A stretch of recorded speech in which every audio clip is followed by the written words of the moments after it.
Loading a wall doesn't just exclude. It obscures. It renders those on the other side invisible.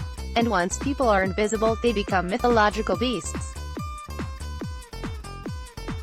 Their lives, their attitudes, their aspirations all become figments of our imagination.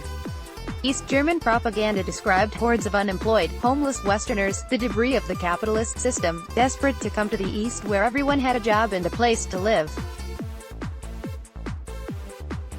Meanwhile, Westerners were transfixed by stories of desperate escape from the East, the people who risked their lives in hot air balloons or packing their bodies into suitcases so they could get past checkpoints into West Germany, knowing that if they failed they'd be shot by border guards. Both these stories trade on some level of truth.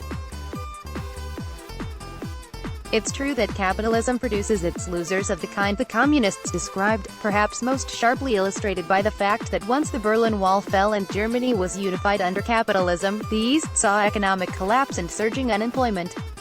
But the thought that left behind Westerners somehow coveted the Soviet system seems fantasy, which is why net migration always flowed east to west. Similarly, the stories of brutal state repression in the East, of astonishing escape attempts, of government spies within families, are all true.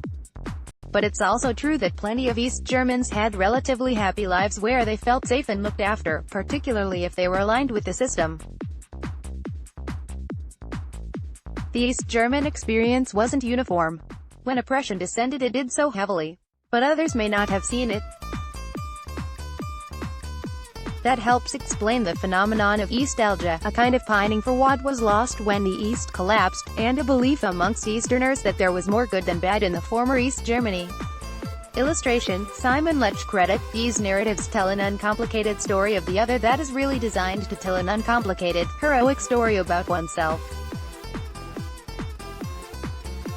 The East's imagined multitudes of poor Westerners was a way of saying the Eastern system was superior and just. Hence, the West had to be wild and unequal. Meanwhile, the Western story of the East was a way of eliding its own shortcomings, establishing a triumphant narrative of freedom that swept away concerns about social injustice. Walls make this so much easier. Aside from all else they do, walls prevent us from knowing each other. That has serious real-world consequences.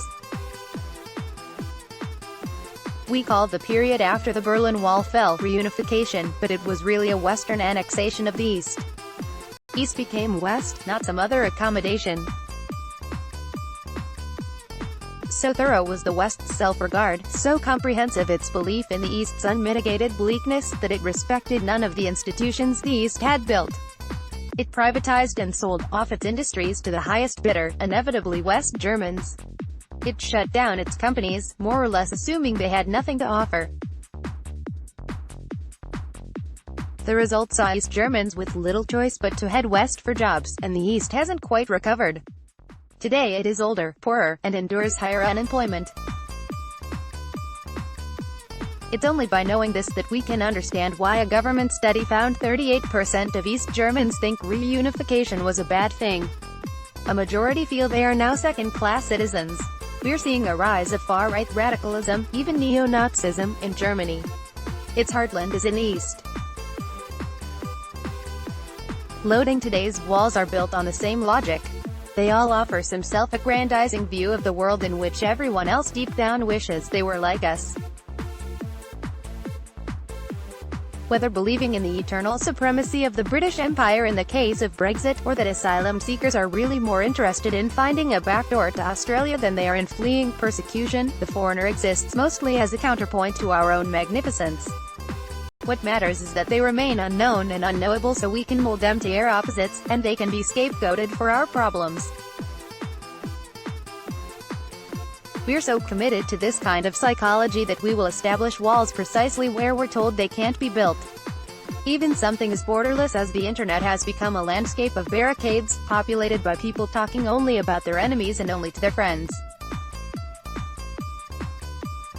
As a result, almost no one is knowable anymore. So let me add one more idea to this week's litany of Berlin Wall reflections, that it be a symbol of human arrogance. The arrogance to control and lie to one's own people, sure. But the arrogance of choosing isolation, too. The arrogance of believing that the other has nothing to offer us. And the arrogance of believing that we can be formed in others' absence, of treating other people as mere raw material from